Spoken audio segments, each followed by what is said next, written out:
Donnez grâce à Dieu dans tout, dans toutes circonstances, car c'est la volonté de Dieu pour ceux qui sont en Christ Jésus. Combien d'entre vous prient? Qui voudrait recevoir une réponse à sa prière? D'accord. Eh bien, je vous parlerai un peu de comment les paroles que nous disons quand nous ne prions pas. Allez, vous me comprenez? Comment les paroles que nous disons quand nous ne prions pas affectent nos prières. J'ai une petite phrase que j'utilisais pendant les 2 dernières années, appelée « Priez et dites ».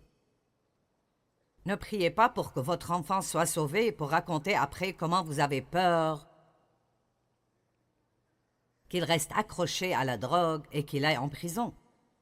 Priez et dites. Priez et dites. Ésaïe 58, verset 9.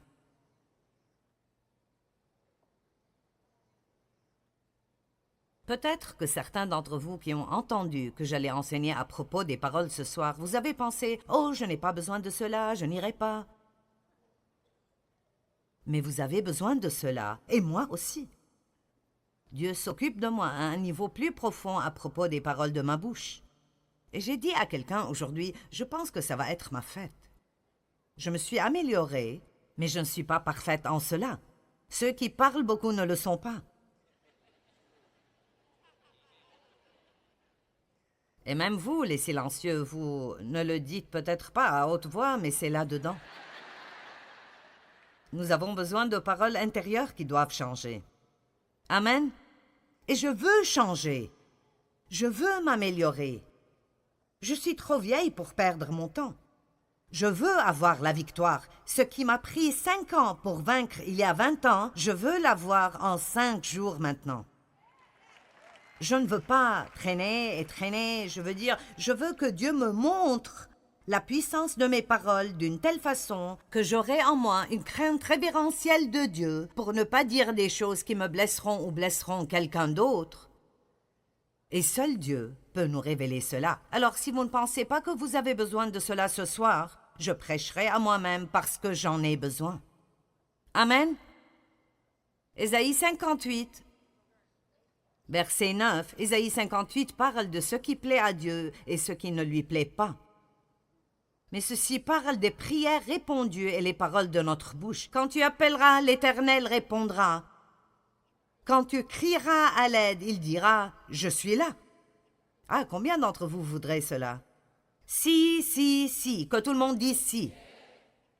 Si, du milieu de toi, tu supprimes le joug de l'oppression, où que tu le trouves, les gestes menaçants, vers l'opprimé ou le juste, et tu supprimes toute forme de propos erronés, sévères, injustes et méchants. Wow! Donc c'est très clair que Dieu dit, vous voulez que je réponde quand vous appelez? Vous voulez que vos prières soient répondues très rapidement? Alors, voici quelques trucs que vous devez faire pour rendre ces prières plus efficaces. J'ai pris un engagement, novembre passé ou décembre, que je voulais prier plus que jamais. Et cela ne veut pas dire que je suis à genoux des heures chaque jour. Ça veut juste dire que je prie à propos de choses tout de suite. Je regarde et je prie, je vois des choses, je prie immédiatement, avec toutes sortes de prières, la gratitude, la louange, la pétition, l'intercession pour d'autres personnes. Et je veux que ces prières soient répondues. Je ne veux pas être engagée dans quelque chose qui est infructueux et où je perdrai mon temps. Et je crois, pour moi, alors je partagerai avec vous ce que je reçois pour moi. Je crois que Dieu s'occupe de moi à un niveau plus profond à propos des paroles de ma bouche, parce que si je prierai plus et aurai de meilleures réponses plus vite, alors il doit me montrer l'autre côté de cela aussi. Et je ne pense pas que j'ai toujours un grand problème avec ma bouche, mais tout problème est trop grand pour être gardé et ne pas nous en occuper. Amen. Alors, nous allons parler ce soir de choses qui se rapportent à votre bouche et de choses qui n'ont rien à voir avec votre bouche. Nous allons commencer par ce que nous ne devons pas faire. La première chose à demander est que Dieu nous rende conscients de chaque fois où nous le faisons. Et c'est là que nous devons commencer. Dieu, chaque fois que je fais ces choses, rends-moi conscient de cela. Et si tu me rends conscient et tu m'aides, j'arrêterai. Nous avons besoin de l'aide de Dieu Mais sûrement, s'il nous rend conscients et nous donne la grâce, nous voudrons sa volonté assez pour arrêter. La première est d'abandonner les grognements, les râlements, les critiques et les plaintes.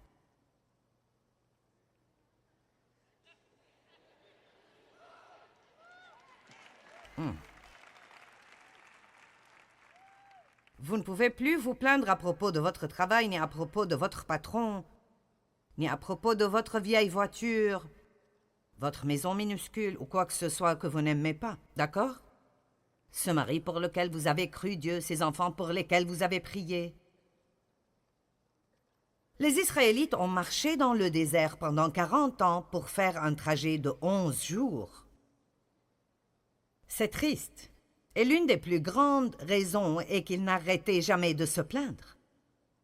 Quand ils auraient dû remercier, ils ont grogné. Quand ils auraient dû se rappeler et prophétiser les promesses de Dieu, ils grognaient et se plaignaient. Ils râlaient à propos de Moïse, ils râlaient à propos de Dieu, ils râlaient à propos de leur manne miraculeuse qui tombait du ciel. Sûrement qu'ils râlaient à propos de la nuée et de la colonne de feu aussi. Ils grognaient à propos d'absolument tout. Lisons ces versets pour que vous sachiez que je dis la vérité. Exode 15, 24. Est-ce que quelqu'un d'entre vous grogne parfois? Écoutez-moi, les femmes savent bien marmonner. Maintenant, je ne dispense pas les hommes, mais nous avons ceci entre nos dents. Je pense maintenant à quand Dieu s'occupait de moi il y a des années, si fortement à propos d'être une épouse soumise. Et cela a été difficile pour moi parce que j'ai été abusée et je m'étais juste fait beaucoup de promesses. Aucun homme ne me dira jamais quoi faire de nouveau. Et alors, vous faites des vœux comme ça pendant une longue période de temps et puis vous avez des difficultés à être soumise à quoi que ce soit avant d'avoir une révélation à ce propos. Donc je me souviens que Dave n'était pas d'accord avec moi à propos de quelque chose et il voulait faire quelque chose d'autre. Et je disais « D'accord ». Puis je partais « Oui chérie, c'est toujours toi. Tu dois toujours avoir ce que tu veux. Non. » Maintenant, je sais que personne d'entre vous ne fait ça. Je vous dis juste comment j'étais. Mais vous savez, où votre patron vous dit quelque chose et vous souriez, et puis vous partez « C'est abruti, tout ce qu'il fait toujours est... Ou même pire encore, vous allez du râlement au commérage tout carrément. Prenons ceci à un niveau plus élevé. J'en suis plus folle chaque minute. J'aime mon message ce soir, je ne sais pas pour vous, mais je l'aime bien.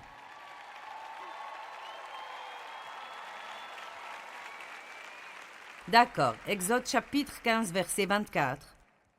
Alors le peuple se plaignit de Moïse en disant « Donc, qu'allons-nous boire » Exode 16, verset 2. Et toute l'assemblée des Israélites se plaignit de Moïse et d'Aaron dans le désert. Chapitre 17, verset 3. Vous voyez, ils se sont plaints à travers l'Exode, à travers les nombres, et ils tournaient encore et encore et encore autour de la même montagne. Puis-je vous dire que quand vous vous plaignez, vous restez? En fait, j'ai trouvé une définition dans le dictionnaire et j'aurais dû écrire le nom du dictionnaire. Je ne me rappelle plus lequel c'était, mais il disait que se plaindre veut dire rester et passer la nuit. Donc je dis, plaignez-vous et restez. Louez et soyez élevés. Amen. Nous pouvons faire soit ce que les Israélites ont fait, soit ce que Jésus a fait. Et même en souffrant, nous pouvons toujours louer Dieu. Même quand les choses font si mal que nous n'arrivons pas à supporter, vous avez l'autorité sur votre bouche. Vous avez l'autorité sur vos paroles et personne ne peut vous faire dire quoi que ce soit de force. Amen. Vous me regardez avec les yeux grands ouverts là-bas. Philippiens 2, 14. J'aime celui-là.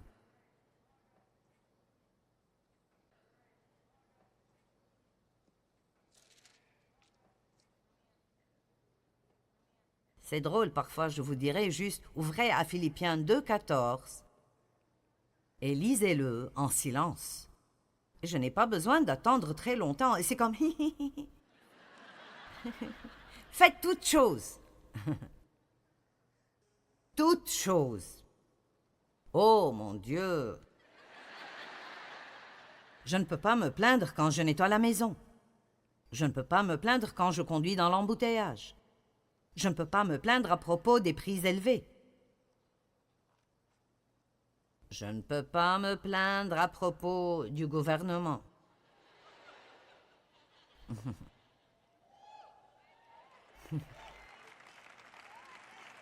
Nous pouvons prier pour eux. Nous pouvons dire la vérité, mais juste marmonner. Faites toutes choses.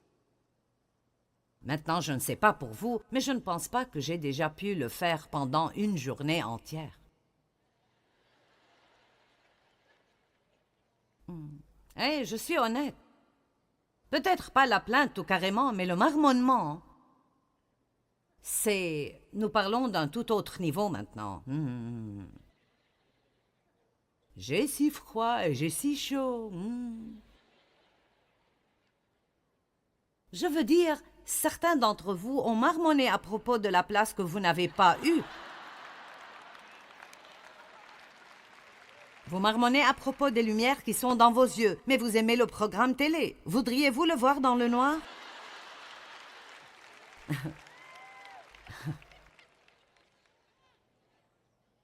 Vous savez, nous sommes accros au confort. Juste absolument, dans notre société, nous sommes accros au confort.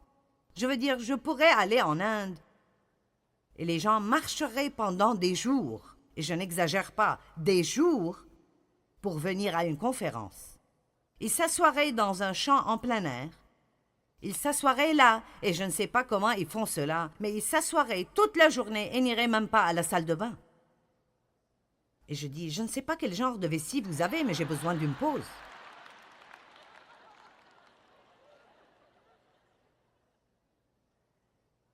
Nous avons tellement, et malheureusement, tout ce que nous faisons est de marmonner à propos de la partie que nous n'avons toujours pas.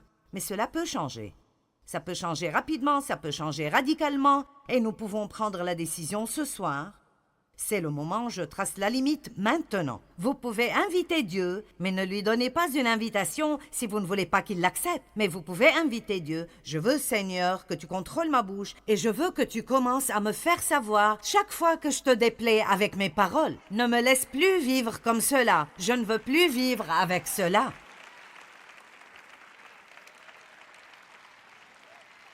J'ai étudié ce sujet jusqu'à avoir des crampes au visage. Et j'ai toujours besoin de l'étudier. Dave n'a pas autant de problèmes que moi parce qu'il est plus silencieux. Je veux dire, tout le temps que j'ai été mariée avec Dave, et je n'exagère pas, hein, je l'ai entendu dire peut-être 3 fois qu'il n'aimait pas quelqu'un.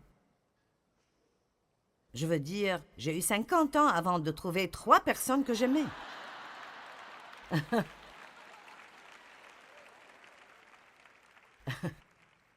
Eh bien, les opposés s'attirent. Mais combien d'entre vous sont heureux que j'ai eu à faire un long cheminement pour que vous puissiez... J'espère que vous êtes heureux de ne pas avoir une enseignante biblique parfaite. Philippiens 2,14 « Faites toutes choses sans vous plaindre et sans critiquer et sans discuter contre Dieu. » C'est là la chose qui m'a arrêtée. Contre Dieu. Je ne me plains pas contre Dieu. D'un côté, nous disons « Dieu, je crois que tu as le contrôle. » Mais je n'aime pas cela du tout. Dieu, je pense que tu as toute la sagesse, tu sais toutes choses et tu fais tout très bien, mais je hais ceci. Donc nous parlons des 2 côtés de notre bouche. Si nous croyons vraiment que Dieu a le contrôle et qu'il a un bon plan pour nos vies, et si nous croyons que toutes choses travaillent ensemble pour le bien de ceux qui aiment Dieu, combien d'entre vous savent que nous pouvons crier et acclamer dans l'Église? La louange était bonne ce soir. N'importe qui serait heureux dans cette louange. Et vous savez, la prédication aide. Vous aimez cela aussi, mais ultimement, vous devez retourner à la maison. Le groupe de louanges n'ira pas avec vous. Je n'irai pas avec vous, j'irai à la maison. Je serai à la télé le lundi matin pour vous donner un autre petit étirement si vous en avez besoin. Mais qui sait ce que je veux dire? Tout cela paraît bien. Hein? Mais quand nous faisons face à des circonstances, c'est là que ça doit marcher. Ça devait marcher pour Jésus dans le jardin quand les disciples se sont endormis. Ça devait marcher pour Jésus quand il a été testé et tenté par l'ennemi pendant 40 jours dans le désert. C'est là que ça devait marcher. Le diable lui a dit, et Jésus a dit au diable. Le diable lui a parlé et il a répondu. Apprenez comment répondre au diable. Arrêtez de le laisser vous parler et vous rendre déprimé. Le diable dit que je suis déprimé, alors je suis déprimé.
Il dit que mes enfants se fourreront dans des problèmes et c'est comme ça. Nous devons apprendre pour qui nous serons un porte-parole. Nous serons un porte-parole pour Dieu ou un porte-parole pour l'ennemi. Alors débarrassons-nous de tout ce marmonnement, ces critiques, ces plaintes. Les choses suivantes dont il faudrait se débarrasser sont les commérages, le jugement, la critique et divulguer les secrets des gens. Wow! Nous devons apprendre comment couvrir les fautes des gens, ne pas les exposer. Vous ne croirez pas ce qu'elle a fait. Vous ne croirez pas qui j'ai vu l'autre jour en train de faire ceci et cela et tel avec tel et tel. Pourquoi est-ce que nous aimons ce genre de choses? C'est juste quelque chose de charnel. Nous voulons raconter, être ceux qui savent, nous voulons tout savoir et dire des choses. Vous pouvez commencer la plus grande foire dans votre vie en disant des choses que vous ne devriez pas dire, en disant des choses à propos de gens que vous ne devriez pas dire et puis ça revient et ça devient un grand problème dans vos vies. Avez-vous dit les...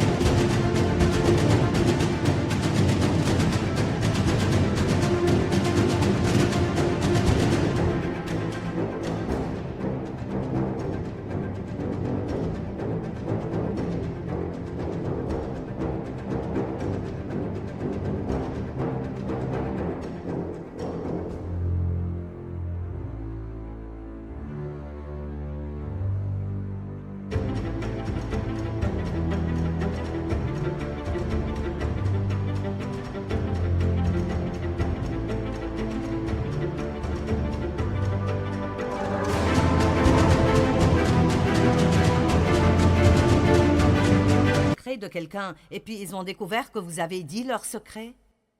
Ce n'est pas très confortable. Matthieu 7, 1 à 8. C'est la soirée de la Bible. J'ai beaucoup de versets.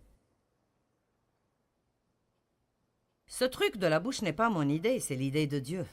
Ne jugez pas, ne critiquez pas et ne condamnez pas autrui, afin que vous ne soyez pas jugés, ni critiqués, ni condamnés. Car tout comme vous jugez et critiquez et condamnez autrui, vous serez jugés et condamnés et critiqués. À Winston-Salem, il y a 2 semaines, j'ai enseigné sur le don de la miséricorde. Et d'après la mesure dont vous mesurez quand vous jugez d'autres, on vous mesurera à vous aussi. Maintenant, chaque 4 ou 5 mots sont un message entier en eux-mêmes. Ne jugez pas, la mesure de miséricorde que vous donnez à d'autres est la mesure de miséricorde qui vous reviendra. Pourquoi vois-tu les grains de sciure qui sont dans l'œil de ton frère et ne vois-tu pas, n'aperçois-tu pas la poutre qui est dans ton propre œil? Pourquoi essayes-tu d'enlever le cure-dent qui est dans l'œil de ton frère quand tu as un poteau dans ton propre œil?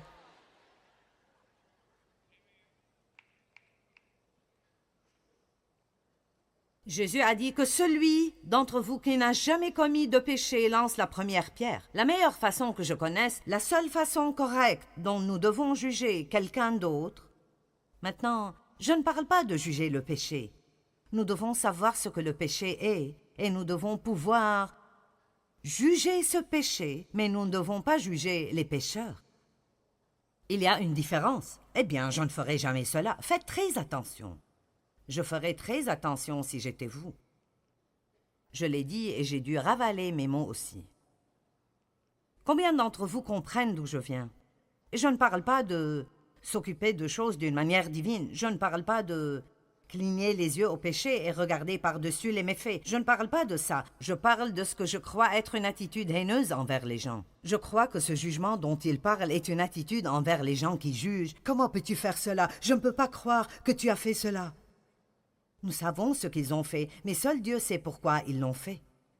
Je peux vous le dire, il y a des gens qui sont si blessés que nous n'avons aucune idée de pourquoi ils font les choses qu'ils font. Mais la plupart des gens ne sont pas simplement méchants, qui se lèvent et essayent de faire des choses horribles. Il y a quelque chose qui est arrivé dans leur vie qui leur fait toujours mal, ou quelque chose qui arrive dans leur vie qui leur fait mal.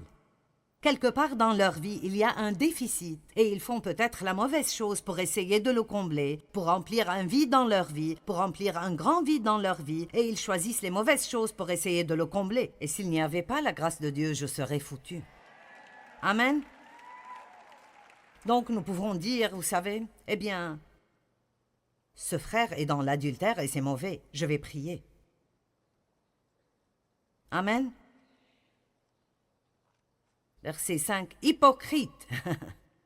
Retire d'abord la poutre de ton propre œil, et tu verras assez clair pour ôter la sciure de l'œil de ton frère. Gardez-vous de donner ce qui est sacré, ce qui est notre capacité d'aimer les gens, aux chiens, et ne jetez pas vos perles devant les porcs, je pense que c'est les esprits mauvais, de peur qu'ils piétinent vos perles et que les chiens se retournent contre vous pour vous déchirer. Donc nous ouvrons une porte pour l'ennemi dans nos vies quand nous ne marchons pas dans l'amour. Mais j'aime cela. Continuez à demander et vous recevrez.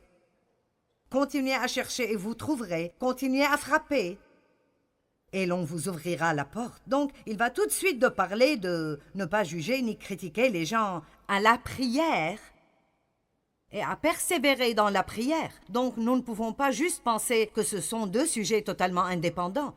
Il doit dire ici...